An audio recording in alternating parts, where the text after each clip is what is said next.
we on? Okay. All right. All right, Govs. Good afternoon, everybody. Good afternoon. So you met early in the early morning hours with President Donald Trump during his brief stop to Guam on Andersen Air Force Base. Tell us about that. I guess it was exciting, and it was important for me to meet with the president, especially in light it's been nearly a year that he gave that phone call, giving assurances that he was behind Guam 1,000% in terms of our security. And I did make mention to the president upon greeting him that it was nearly miraculous what has occurred within a period of 10 months, where we have one situation where Kim Jong-un is threatening nuclear annihilation of Guam and a missile attack, and then within 10 months, an agreement is signed between the president and Chairman Kim, moving in a direction of denuclearization of the Korean Peninsula and ultimately peace. So it has been an amazing 10 months. And I did talk to the president that I was watching on TV. And again, it was even the interpreter of the North Korean chairman who made mention it's almost like a science fiction fantasy because of how events have unfolded. So I'm happy that the president saw fit to come to Guam, to want to advise me of his thoughts on this, but also to hear from, and most importantly, not just from me, but he wanted to get the sentiment of what the people of Guam were feeling as a result of what has happened in the past couple of days. And what did you tell him? I told him, I said, Mr. President, again, going back to what happened 10 months ago and now, I think there's 165,000 people that have just breathed a deep sigh of relief. And I thanked him for that because, President Trump in a year in office, a little bit more than a year, has accomplished what, for 20, well, actually it's been since 1950, where we've had the Korean War, and we basically had an armistice, but no peace. And so, he is, through a very, very tough policy, whether you call it tough, ultimately to get love or peace through strength, his policy appears to be working. As far as I'm concerned, over the past 10, 15 years, what President Obama called strategic patience was more in line of something called appeasement, which Neville Chamberlain in Great Britain and Europe were guilty of in the 30s. And it didn't work. And I do recall, if you all remember, in 2013 in the Obama administration, that's when the heat started coming up. That's when President Obama brought the THAAD missile system into place. But things got worse. There were more explosions and testing, stronger yields, more missile tests with higher altitudes, which means farther distances. So Chairman Kim took us to the brink. But with President Trump signaling the end of strategic patience, end to appeasement, and his policy of extremely hard sanctions and threats of preemptive attack, things have turned to the point where now we're looking at peace. Yeah. So I'm fully supportive of President Trump's actions. People called him a warmonger, but obviously he's accomplished what President Obama couldn't do in his 8 years, and previous presidents as well. While we have both of these two world leaders signing that agreement for peace, no doubt it's going to take some time before we actually see some of this go into place. Yes. One of the things he did bring up, and again, it's counter to some of the accusations made by some of his adversaries and critics of being a warmonger, and he brought that up with me, the issue on war games and how provocative they were, and also about the B-1 bombers.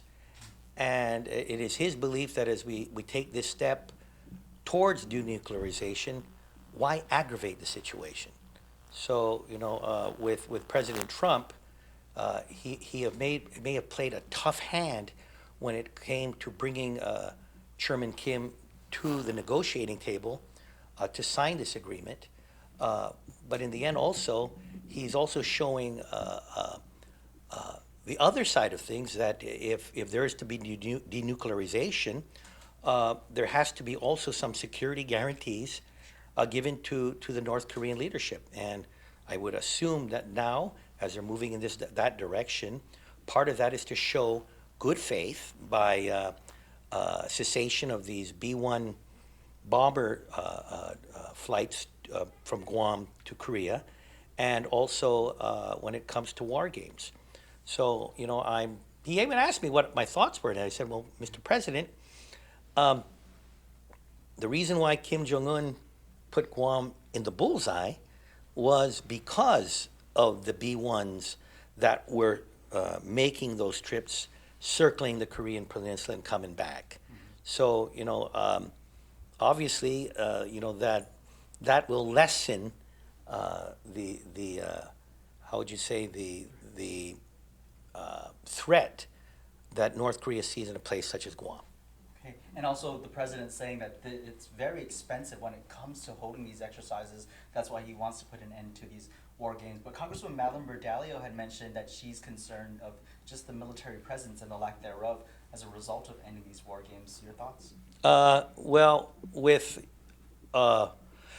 if Congresswoman Berdalio is critiquing this issue, then I would think that she should critique President Obama, who gave $1.8 billion in cash up front to Iran, and then freed up $100 billion in assets to Iran when the ink was signed in his agreement, which led to funding of Hamas and Hezbollah and other terrorist organizations that look towards either killing Israelis or killing Americans. So I would hope the Congresswoman would be balanced in her critique, because she had no problem with the Iran treaty. And I thought, and I agree with President Trump, that was sure putting a lot on the table for Iran before the ink even dried in an agreement. So when it comes to President Trump holding off a few B-1 bomber cruises and holding off on some of these war games, number one, yeah, it does save money, but also number two, again, it takes the pressure down. But so one hand, someone is saving money, putting the pressure down. The forces are still there in Korea. In the other hand, in President Obama's case, billions of dollars was transferred to a nation that is still basically one of the greater threats in terms of terrorism worldwide. So that's my comments on Congresswoman Berdalio's thoughts. Okay. And of course, a lot of historic events coming out of this Singapore summit, including now putting Guam as part of, put it in the history books with his visit here. Yes. And during your final year in office. I did talk to him. It was, it was a little bit bittersweet for me because, again, dealing with the Obama administration, there's been a lot of issues that I've had that were recurring. A lot of it was what I see restrictions in our ability to either with foreign workers, some of the inequities in Medicaid, Medicare, some of the heavy burdens put on our agencies here in terms of compliance and Clean Water, Clean Air Act. And I'm seeing now a breath of fresh air in this short period in the Trump administration. The problem is, by the way, I mean, the problem is it's not a problem. It'll be good for the next governor because I see an administration now in Washington that is more not focused on the Beltway, but is focused on states and territories such as Guam and what are the best interests of those territories and states. So I wish I had more time to work with his administration, but again, the good news is in how the president has, again, focused on territories such as Guam that can't even vote for a president, but what is to their best interest. I mean, really, you think about it. Here's a president that knows that we can't even vote for him, and his first question to me is, what do the people of Guam think? I think that's the kind of president folks in the territories need. Did he say whether or not he'll be coming back or any plans to make a trip back this way? We just talked about maybe me going to Washington before I leave office because there's still a lot of unfinished business. So it was not more him coming back. It was more me looking towards scheduling a trip to Washington, D.C. to discuss other issues that are important to the territory. Okay, with news out of the summit, you're meeting with him early overnight. Your message to the people of Guam, who after had to experience and endure the direct threat 10 months ago. Well, again, I'm feeling very good about this summit meeting, and for all of you, the people of Guam, and I made mention that to the president. You know, we are one territory that has felt war because we have been invaded. There are people still alive here today that were under enemy occupation. You have now an administration where they believe that in worst case situations, when there are a threat to our island and our people, that the United States government and our president is there to back them up. And at the same time, you have a president now that is in a mode towards finding peace, and with that peace could lead for, again, brighter and better times for the people of Guam and the Western Pacific. Did you happen to also talk about other Guam issues unrelated to the summit? It was more focused on what had happened in regards to the summit, and that was really the main focus of the meeting. Did he give any details about what he discussed with Well, again, what I brought up earlier, his focus was that, hey, it's what the people think about it. You know, he's focused on peace, but it also means we have to tamp down some areas that he believes there's provocations. So, you know, he did focus on, to me, his desire to calm down on terms of war games, at least in the Korean Peninsula, and also in regards to the flights of B-1 bombers from Guam to Korea. All right. It was a brief meeting, wasn't it? About 15 minutes, 15, 20 minutes. I did bring up to him, you know, I did give him, because of how the timing was, originally we were going to go there, and then the White House called us and said, you know, the president had slept in, 24, 25 hours, so he was probably going to be sleeping even when they landed. So they said, you know, maybe we'd be wise, we don't want to have the governor waiting. So I went home to sleep, and then we got a phone call, and the White House is scrambling. They're trying to reach me because they're saying the president, you know, is waiting for us.